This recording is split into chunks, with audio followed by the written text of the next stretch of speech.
नमस्कार, प्रियंकास फूड कॉर्नरमध्ये आपले स्वागत आहे। तर आज मी बनवणार आहे भरवा शिमला मिरचीची भाजी। ही भाजी खायला खूप टेस्टी लागते। ज्यांना शिमला मिरची खायला आवडत नाही अशांनाही ही भाजी नक्की आवडेल। एकदा नक्की ट्राय करा। चला तर मग सुरुवात करूया आपण आपल्या रेसिपीला। त्यासाठी मी इथे शिमला मिरची घेतलेली आहे। ही मिरची मी व्यवस्थित स्वच्छ पाण्याने धुवून घेतलेली आहे। शिमला मिरची बनवण्यासाठी त्यासाठी लागणाऱ्या आधी आपण मसाला तयार करून घेऊया। त्यासाठी मी इथे एका खलबत्त्यामध्ये 10 ते 12 लसणाच्या पाकळ्या, एक छोटा अद्रकचा तुकडा, 3 हिरव्या मिरच्या, थोडीशी कोथिंबीर आणि 3 टीस्पून किसलेलं खोबरं घालायचं आहे। इथे तुम्ही किसलेल्या खोबऱ्याच्या ऐवजी साधं खोबरंही वापरू शकता। आणि हे मसाले आपल्याला व्यवस्थित कुटून घ्यायचे आहे। तुम्ही हे मसाले मिक्सरमध्येही वाटून घेऊ शकता, पण कुटलेल्या मसाल्यांची चव खूप छान लागते। आपण पाहू शकतो आपला मसाला व्यवस्थित असा कुटला गेलेला आहे। आता आपण त्यामध्ये भरण्यासाठी सारण तयार करून घेऊया। त्यासाठी मी इथे भाजलेल्या शेंगदाण्याचं मोठं कूट तयार करून घेतलेलं आहे। कूट आपल्याला जास्त बारीक करायचं नाही आहे, थोडंसं मोठंच ठेवायचं आहे। आणि इथे मी 5 मिरचींसाठी 7 चम्मच दाण्याचं कूट घेतलेलं आहे। तुम्ही तुमच्या आवडीनुसार कुटाचं प्रमाण हे कमी जास्तही ठेवू शकता। यानंतर या कुटामध्ये आपल्याला आपण बारीक कुटलेला मसाला घालायचा आहे। त्यावर थोडंसं चवीपुरतं मीठ आणि अर्धा चम्मच आपलं घरगुती काळं तिखट घालायचं आहे। मसाला कुटताना आपण हिरव्या मिरचीचाही वापर केला होता, त्यामुळे आपल्याला त्यानुसार काळ्या तिखटाचं प्रमाण ठेवायचं आहे।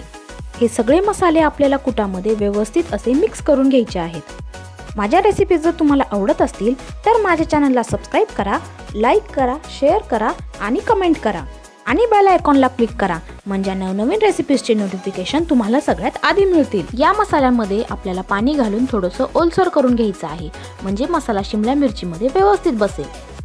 आता आपलं सारण तयार झालेलं आहे। आता आपण शिमला मिरची तयार करून घेऊया। आता आपल्याला शिमला मिरचीचे देठ काढून घ्यायचे आहेत आणि त्याच आपल्याला कापून घ्यायचे आहेत। त्याचे आपल्याला 3 किंवा 4 भाग करायचे आहेत। शिमला मिरची आपल्याला पूर्ण कापून घ्यायची नाही आहे, फक्त वरची साईड आपल्याला कापायची आहे आणि खालची साईड आपल्याला तशीच ठेवायची आहे। आणि मिरचीच्या आतमध्ये ज्या काही बिया असतील त्या सगळ्या बिया आपल्याला काढून घ्यायच्या आहेत।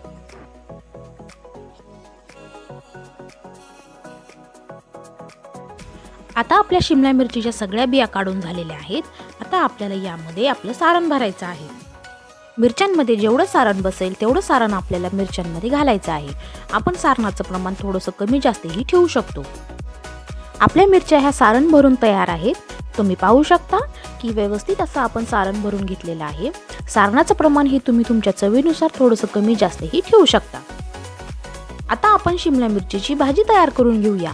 त्यासाठी मी इथे एका कढईमध्ये 3 टेबलस्पून तेल घेतलेलं आहे।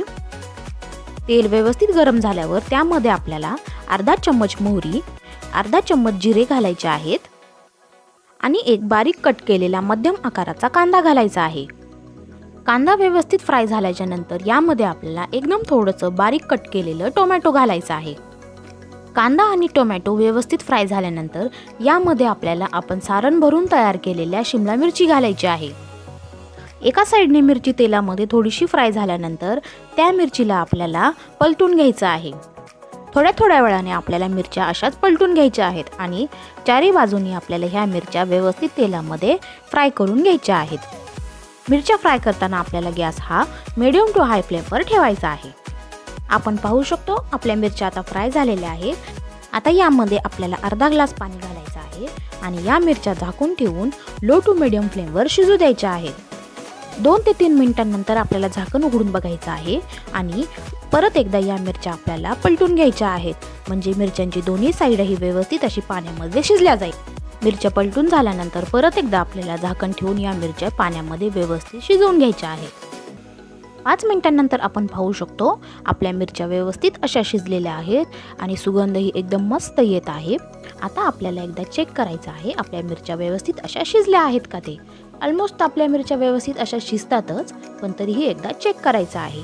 जर मिरच्या शिजवताना खाली जर थोडंसं डागल्या गेलं तर काही प्रॉब्लेम नाही, त्याची ही चव खूप छान लागते। मिरच्या व्यवस्थित चेक करून झाल्यानंतर आपल्याला यावर थोडीशी कोथिंबीर घालायची आहे आणि आपली शिमला मिरचीची मस्त टेस्टी भाजी तयार आहे। रेसिपी आवडली असल्यास करून पहा आणि मला कमेंटमध्ये सांगा कशी झाली होती ते। थँक्यू।